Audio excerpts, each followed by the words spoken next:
Welcome to Shri SSC GS. तो आज हम कवर करेंगे पेरिस ओलंपिक 2024 और इसमें हम सिर्फ मोस्ट इम्पॉर्टेंट डाटा ही कवर करेंगे। हमें इतना लंबा चौड़ा डाटा और इतना लंबा चौड़ा लिस्ट याद नहीं करना है। जो एग्जाम के पॉइंट ऑफ व्यू से इम्पोर्टेंट है उतना ही डाटा हमें याद रखना जरूरी है। तो आगे देखते हैं इसमें क्या क्या क्वेश्चन बन सकते हैं। तो सबसे पहले तो आप याद रखिए, इस बार का पेरिस ओलंपिक 2024 जो है यह 33वां एडिशन है। मतलब ये 33rd एडिशन है, ये 33वां ओलंपिक है। ठीक है। और इसको समर ओलंपिक 2024 भी बोलते हैं। तो इसका दूसरा नाम क्या है? Summer Olympic 2024। यहाँ लिख देते हैं समर ओलंपिक, समर ओलंपिक 2024। ये ग्रीष्मकालीन ओलंपिक 2024 हिंदी में। तो इससे और क्वेश्चन क्या बनते हैं, इसे होस्ट किसने किया था? जैसा कि नाम है पेरिस ओलंपिक 2024, तो इसकी मेजबानी इस बार पेरिस ने किया है, फ्रांस के पेरिस ने। तो इसका होस्ट है पेरिस। और ये पेरिस में पहला बार ये ओलंपिक नहीं हो रहा है, इसके पहले भी 2 बार पेरिस में ओलंपिक हो चुके हैं। तो हमें वो दोनों डेट भी याद रखने हैं। तो इसके पहले जो पहला ओलंपिक पेरिस में हुआ था 1900 में, और दूसरा 1924। तो हमें ये दोनों भी याद रखना है, 1900, 1924 और अब 2024, इतने टाइम बाद। इस बार के ओलंपिक का मोटो क्या था? तो मोटो था games wide open. Games wide open इस बार पेरिस ओलंपिक का मोटो था। और कितने इवेंट्स थे? 329 इवेंट्स थे और 32 स्पोर्ट्स थे। इस बार एक न्यू स्पोर्ट भी शामिल किया गया था, जिसमें से एक नहीं और भी कुछ न्यू स्पोर्ट शामिल किए गए थे, जिसमें ब्रेक डांसिंग मोस्ट इम्पॉर्टेंट है। तो आपको याद रखना है, अगर आपसे पूछता है न्यू स्पोर्ट तो आप ब्रेक डांसिंग जरूर याद रखिए। ओपनिंग डेट क्या है इस ओलंपिक की? 26 जुलाई। 26 जुलाई को ये ओलंपिक शुरू हुई थी और खत्म हुई थी 11 अगस्त को। मतलब 26 जुलाई से 11 अगस्त तक ये ओलंपिक चली। 16 दिन का ये ओलंपिक था। और ओपनिंग फ्लैग बियर्स कौन थे? मतलब इसके ओपनिंग सेरेमनी में इंडिया की तरफ से ध्वजवाहक कौन थे? तो पीवी सिंधु और शरद कमल, ये दोनों ओपनिंग फ्लैग बियरर थे, यानी कि ध्वजवाहक थे। और पीवी सिंधु तो आपको पता है बैडमिंटन से रिलेटेड है, और शरद कमल जी टेबल टेनिस से रिलेटेड है। और क्लोजिंग डेट में फ्लैग बियरर्स कौन? मनु भाकर और पीआर श्रीजेश। इस बार मनु भाकर ने जीता है, किसमें? शूटिंग में इन्होंने जीता है, तो ये शूटिंग से संबंधित है। और पीआर श्रीजेश इस बार के मेंस हॉकी गोलकीपर। तो ये हॉकी से संबंधित है। तो क्लोजिंग फ्लैग बियरर्स थे मनु भाकर और पीआर श्रीजेश। इस बार का मास्कॉट क्या था? ये देखिए यहाँ पे ये बना हुआ है, द फ्रीजेस। ये फ्रीजी कैप है, जिसमें रेड और ब्लू कलर है। इस बार टॉप रैंकिंग कौन कौन से कंट्री की है? इस बार यूएसए पहले नंबर पे रहा है। कितने? इन्होंने टोटल 126 मेडल इस बार जीते हैं, जिसमें से 40 गोल्ड, 44 सिल्वर और 42 ब्रोंज मेडल था। हमें टोटल याद रखना है, ये टोटल नंबर 126। इतना सारा डाटा याद नहीं रखना है। पहला का आप रैंक 1 का ये तीनों डाटा याद कर सकते हैं, बाकी इन तीनों का आप बस टोटल याद रखिए। तो चाइना दूसरे नंबर पर था, और चाइना ने इस बार 40 गोल्ड मेडल, 27 सिल्वर मेडल और 24 ब्रोंज मेडल जीते हैं, जिसका टोटल 91 इन्होंने मेडल जीते हैं।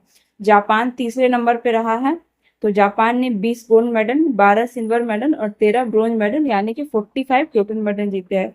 अब इंडिया की बारी। इंडिया 71वें नंबर पे रहा है, और इंडिया ने इस बार गोल्ड मेडल तो एक भी नहीं जीता, लेकिन 1 सिल्वर मेडल और 5 ब्रोंज मेडल।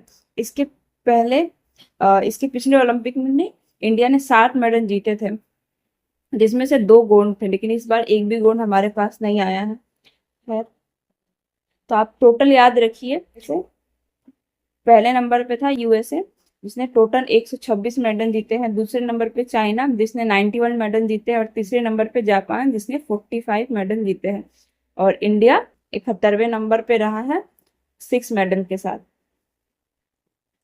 अब इन 6 मेडल में से किसने कौन सा मेडल जीता है, हमें वो याद रखना है। इससे एग्जाम में क्वेश्चन बनते हैं, सबसे ज्यादा क्वेश्चन इधर से ही बनते हैं।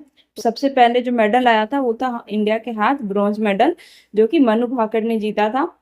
और ये किस खेल से संबंधित है? ये शूटिंग से संबंधित है। और इन्होंने ये शूटिंग से संबंधित है, और इन्होंने वुमेन्स 10 मीटर एयर पिस्टल में ब्रोंज मेडल जीता।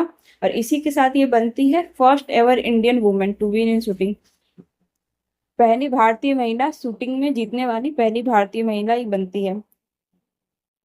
और दूसरा मेडल हमारे हाथ आया था, दूसरा भी ब्रोंज मेडल है, जो कि इस बार भी मनु भाकर जी ने और सरबजोत सिंह ने मिलकर ये मेडल जीता है। तो मनु भाकर और सरबजोत सिंह ने, ये दोनों शूटिंग से संबंधित है और इन्होंने 10 metre air pistol mix team में जीता है। ये मिक्स इवेंट था, इसमें इन दोनों ने मिलकर ब्रोंज मेडल जीता है। और ये मेडल जीतने के बाद ही, ये मेडल ब्रोंज मेडल जीतने के बाद मनु भाकर पहली पहली इंडियन बनती है जिन्होंने सेम एडिशन में 2 मेडल अपने नाम किए हैं। अगर लेकिन आफ्टर इंडिपेंडेंस, ये चीज हमें याद रखना है। इंडिपेंडेंस के पहले की बात होती है तो गलत हो जाएगा ये क्वेश्चन। अगर आपसे आफ्टर इंडिपेंडेंस पूछता है तो मनु भाकर पहली इंडियन बनी है सेम एडिशन में 2 मेडल जीतने वाली। तो तीसरा मेडल हमारे हाथ आया है ब्रोंज मेडल, स्वप्निल कुसाले। तो स्वप्निल कुसाले शूटिंग से संबंधित है और इन्होंने भी 5 मीटर राइफल 3 पोजीशन में ब्रोंज मेडल जीता और ये पहले भारतीय बने हैं इस कैटेगरी में जीतने वाले। ये first Indian shooter to win this category. ये महाराष्ट्र से है। तीसरा मेडल हमारे पास आया है, चौथा मेडल ब्रोंज मेडल, जो कि मेंस हॉकी टीम ने जीता है और इसके कैप्टन थे, मेंस हॉकी टीम के कैप्टन थे captain Harmanpreet Singh. Men's hockey team ने ब्रोंज मेडल जीता, इसके कैप्टन थे हरमनप्रीत सिंह। इन्होंने स्पेन को हराया था और टोक्यो ओलंपिक में 2020 में भी इन्होंने ब्रोंज मेडल जीता था। और इस मेंस हॉकी टीम के गोलकीपर थे पीआर श्रीजेश ने ही इस बार क्लोजिंग फ्लैग बियर्स रहे हैं, किसके साथ, पीवी सिंधु और पीआर श्रीजेश। ये पीआर श्रीजेश इसमें मेंस हॉकी टीम के गोलकीपर थे। तो अगला मेडल हमें मिला है सिल्वर मेडल और इस सिल्वर मेडल को जीता है नीरज चोपड़ा ने। किसमें, ये जेवलिन थ्रो से संबंधित है। इन्होंने जेवलिन थ्रो में सिल्वर मेडल जीता।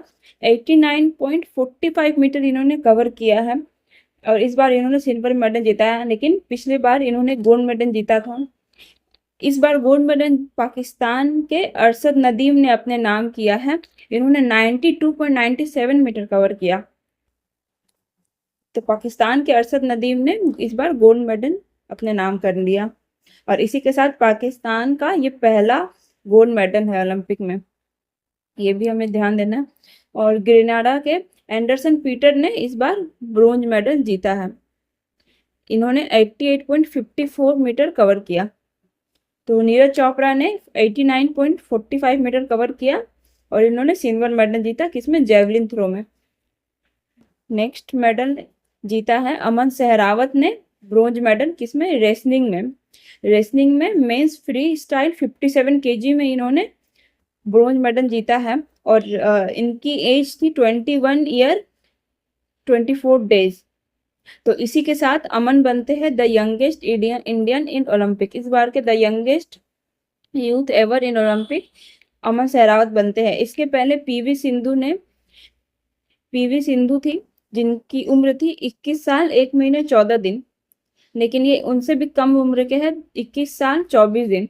तो अमन सहरावत ने इस बार youngest Indian ever to win an Olympic medal बने हैं। पीवी सिंधु ने 2016 में ओलंपिक में सिल्वर मेडल जीता था और ये उस टाइम में यंगेस्ट इंडियन एवर बनी थी ओलंपिक मेडल जीतने वाली, और इस बार अमन सहरावत बने हैं। ये भी एग्जाम पॉइंट ऑफ व्यू से इसमें और एक चीज क्या है कि इस बार अगर विनेश फोगाट, जिन्हें डिस्क्वालीफाई कर दिया था, विनेश फोगाट, अगर ये डिस्क्वालीफाई नहीं होती तो शायद हमारे पास एक गोल्ड या सिल्वर एक और मेडल आता ही, लेकिन इन्होंने डिस्क्वालीफाई कर दिया। ये 50 केजी में ये खेल रही थी, रेसलिंग में 50 केजी में, और इन्हें डिस्क्वालीफाई बस 100 ग्राम वजन ज्यादा होने की वजह से कर दिया गया। 100 ग्राम वजन ज्यादा होने की वजह से विनेश फोगाट इस बार डिस्क्वालीफाई हो गई है। तो अगला इम्पोर्टेंट क्वेश्चन यहाँ से बनेंगे, ये है अभिनव बिंद्रा। और ये बहुत ही इस बार इम्पोर्टेंट है। क्यों? क्योंकि अभिनव बिंद्रा इस बार अभिनव बिंद्रा को ओलंपिक ऑर्डर अवार्ड मिला है इंडियन ओलंपिक कमेटी की तरफ से। तो ये ओलंपिक ऑर्डर अवार्ड सबसे हाईएस्ट अवार्ड है, ओलंपिक का हाईएस्ट अवार्ड इन्हें इस बार मिला है। ओलंपिक में अच्छे कंट्रीब्यूशन के लिए ये, जिसका कंट्रीब्यूशन सबसे ज्यादा होता है उसे ये ओलंपिक ऑर्डर अवार्ड दिया जाता है। तो इस बार अभिनव बिंद्रा, ये इंडिया के, इन्हें ओलंपिक ऑर्डर अवार्ड मिला है। अभिनव बिंद्रा किस खेल से संबंधित थे? ये शूटिंग से संबंधित है। इन्होंने पहला इंडिया का gold medal, individual gold medal जीता था 2008 के बीजिंग गेम्स में। इन्होंने इंडिविजुअल ओलंपिक गोल्ड मेडल जीता। और ये इस बार टॉर्च बियरर भी रहे हैं। अभिनव बिंद्रा इस बार टॉर्च बियरर भी रहे हैं। इंपॉर्टेंट टॉपिक थे इस पेरिस ओलंपिक से, मैंने सारे कवर कर दिए इसमें। अगर आपको मेरी ये वीडियो अच्छी लगी तो आप मेरे चैनल को सब्सक्राइब कीजिए और बेल आइकन को प्रेस कीजिए, ताकि आगे आने वाले टाइम में मैं आपके लिए ऐसे इंपॉर्टेंट वीडियो बना सकूं।